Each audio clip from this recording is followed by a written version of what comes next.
Last వీడియోలో మేము ఎక్కడికి వెళ్ళామో గెస్ట్ చేయమని చెప్పాను. ఎవరైతే నాకైతే కామెంట్ చేయలేదు. సో మేమైతే వెళ్ళింది ఆ చదువుల తల్లి సరస్వతీదేవి అమ్మవారి ఆశీర్వాదం తీసుకోవడానికి బాసర్కి అయితే వెళ్ళాము. బాసర్ ఎంత బాగుందో.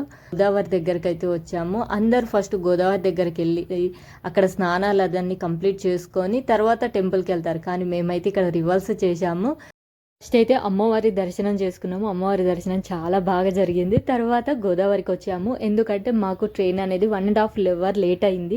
సో అక్కడ దర్శనం అనేది క్లోజ్ అవుతుందని ఫస్ట్ అమ్మవారి దర్శనంకి అయితే వెళ్ళాము.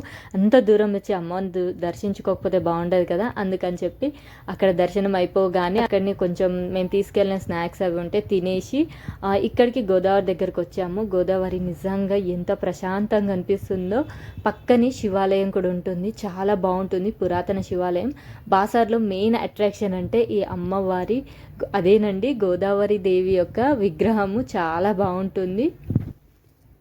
లాస్ట్ వీడియోలో అయితే చెప్పాను కదా, నేను ఒకటే రోజు అప్ అండ్ డౌన్ అని. మళ్ళీ మాకు 3:30కి అయితే ట్రైన్ ఉంది. సో ఆ ట్రైన్ మిస్ చేసుకుంటే మళ్ళీ ప్రాబ్లం అయిపోతుందని మేము ఫాస్ట్గా అమ్మ దర్శనం చేసుకున్నాము. దర్శనం చాలా అంటే చాలా బాగా అయిపోయింది. ఇక్కడ గోదావరి దగ్గరకు వచ్చేసరికి మనకైతే బోటింగ్ చేయడానికి కూడా లేదు. ఆ టైంలో బోటింగ్ అనేది ఉండదు, లంచ్ బ్రేక్ కాబట్టి. సో నేను చెప్పిన శివాలయం ఇదేనండి.